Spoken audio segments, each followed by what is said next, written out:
Madam Tushar museum में बाबा रामदेव का मोम का स्टैचू लगाया गया है। दिल्ली में इसे लेकर के कार्यक्रम का आयोजन किया गया। भारत 24 ने बाबा रामदेव से खास बातचीत की है। नमस्कार दोस्तों, मैं हूं सौरभ शर्मा। आप देख रहे हैं भारत 24। साल की शुरुआत में भारत को 2 बार खुश होने का मौका मिला। एक 22 तारीख को रामलीला है और बाबा रामदेव जी, मैडम तुषार। बाबा, बहुत बहुत स्वागत है आपका। देखो, अब ये जो है ना, पूरा सौरभ जी इतना पुरुषार्थ किया है। 200 मेजरमेंट्स के साथ 200 कारीगरों ने 2 साल से ज़्यादा का वक्त लगा करके, और अभी जो न्यूयॉर्क का टाइम स्क्वायर जो बहुत सबसे महंगा डेस्टिनेशन है, एक एक इंच ज़मीन जहाँ पर लाखों नहीं करोड़ों की है, वहाँ पर वर्ल्ड की टॉप 200 सेलिब्रिटीज़ के साथ एक सन्यासी को ऐसा गौरव देना, ये गौरव है योग का, अध्यात्म का, भारत की सनातन संस्कृति की विरासत का। और ये सच है कि लोग मैटेरियलिस्टिक वर्ल्ड में ऐसा सोचते हैं कि हॉलीवुड, बॉलीवुड और मायावी और दुनियावी लोगों को ही गौरव मिलता है।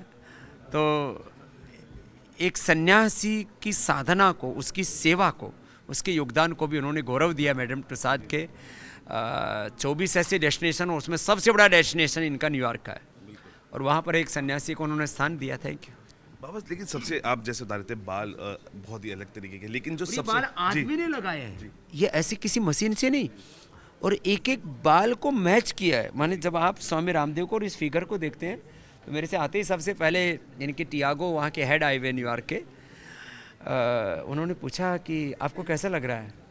मैंने कहा रामदेव जैसा ही लग रहा है। मेरे बालों में हल्का सा ऑयल लगा हुआ था, तो इन्होंने इसको ऑयल भी लगा दिया। माने हर एक चीज़, माथे से लेकर के, आँख से लेकर, कान से लेकर के 200 मेजरमेंट्स, और उसके अलावा इतनी बारीकियाँ, माने एक एक शरीर के रोम रोम को मैच करना है, पूरा एक एक रोम कूप तक को, माने उसके फाउंडेशन से लेकर के, और सारे इस पंचतत्व के पुतले को हूबहू उससे मिलान करा देना। जैसे आपने कहा, एक मैन मेड है, एक गॉड मेड रामदेव है, और उसमें कोई फ़र्क ना होना।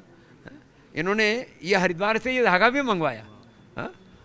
ये जो मेरे हाथ में अक्सर रक्षाबंधन के दिन बांध देते, तो उसी को इन्होंने मैच किया यहाँ पर भी। लेकिन सबसे अच्छी बात यह है, देखिए, हर राष्ट्र, जो राष्ट्र है हमारा, बहुत गर्व महसूस कर रहा है, हर भारतवासी। लेकिन एक सबसे अच्छी बात देखिए, तिलक को भी इन्होंने जिस तरीके से लगा है ये अच्छा, ये क्या हुआ, उस दिन मेरे तिलक नहीं था। ये जब मेजरमेंट लिया गया था वहाँ लंदन में, वहाँ भी बहुत बड़ा म्यूजियम है इनका। तो मैं सुबह पूजा करके आया था, तो तिलक लगा हुआ था। तो मैंने इनको कहा कि भाई मैं तिलक हटाऊं क्या अभी तुम्हारी इसके साथ मैच करने के लिए। बोले जी आप क्यों हटाओ, इधर और लगा दो। तो मैंने भारत के तिलक को, भारत की सारी सनातन सांस्कृतिक विरासत को, अध्यात्म को जो गौरव दिया है मैडम प्रसाद ने, उसके लिए हम उनके शुक्रिया अदा करते हैं कि खाली भौतिकवादी बॉलीवुड हॉलीवुड के लोगों को ही नहीं, यदि कोई होली पर्सन है उसको भी दुनिया में गौरव सम्मान मिलता है, और उसको भी एक रोल मॉडल आइकॉन की तरह से दुनिया देखती है। उसकी ये जीवंत प्रतिमूर्ति है स्वामी रामदेव का वैक्स फिगर। बाबा, क्योंकि आँखों की चमक बहुत इम्पोर्टेंट होती है, क्योंकि आप आँखों में खो जाते हैं। लेकिन जब आपने पहली बार अपने इस स्टैचू को देखा, आप किस चीज़ को देखते, निहारते रहे? मेरे को ऐसा लगा कि आँखें ओरिजिनल हैं। मतलब मैंने कई बार शीशे में देख पाते हैं, अपनी आँख तो आँख को नहीं देखती है, लेकिन जब मैंने शीशे में कई बार अपनी आँखों को देखा, तो ये सेम हूबहू आँख और आँख की पलकें, माथे की, मतलब हर एक लाइनिंग, माने नाक, उहार, मतलब हर एक चीज़ इस तरह से मैच करना, यह भी एक दुनिया का आश्चर्य है।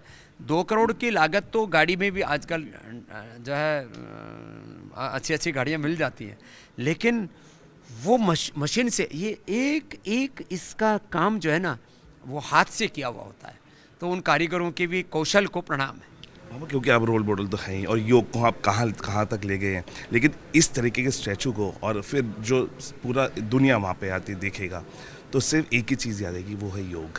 तो आपको लग रहा है कि ये सारा जो कुछ किया है इन्होंने, योग को केंद्र में रख करके किया है, और योग का योगदान अब दुनिया देखेगी और प्रेरणा लेगी कि योग के कर्म, योग के कर्तव्य के पथ पर, रचनाधर्मिता के पथ पर आप चल करके दुनिया में कुछ बड़ा क्रिएशन करके आप दुनिया को कुछ दे सकते हैं। योग देगा, युद्ध तो विध्वंस करेगा। एक आखिरी सवाल, क्योंकि हम इमोशंस इसमें देख नहीं पाते, लेकिन जीती जागती जो मूर्त बनाई है, लेकिन आपको अयोध्या में एक बहुत ही इमोशन से भरा हुआ देखा था, उस लम्हे का भी आप बिल्कुल साक्षी बने थे। मैं पहली बार किसी प्राण प्रतिष्ठा में सम्मिलित हुआ था और आंखों से अश्रुधारा इस रूप में बहती रही थी कि सदियों की प्रतीक्षा पूरी हुई और अब राम मंदिर में प्राण प्रतिष्ठा के बाद राम राज्य की प्रतिष्ठा के लिए अपने अपने हिस्से की जिम्मेदारी लेकर के हमें आगे बढ़ना है। और वह भी एक बहुत ही ऐसा क्षण था, ऐसा लम्हा था, एक ऐसा काल चक्र, काल के भाल पर एक ऐसा इतिहास लिखा गया था। अब हम तो गाते ही हैं, उठो युग नया योग का आ रहा है, एक नूतन इतिहास रचा जा रहा है, मनुष्य देवता अब बना जा रहा है और हृदय देवताओं का हर्ष आ रहा है, उठो युग नया योग का आ रहा है।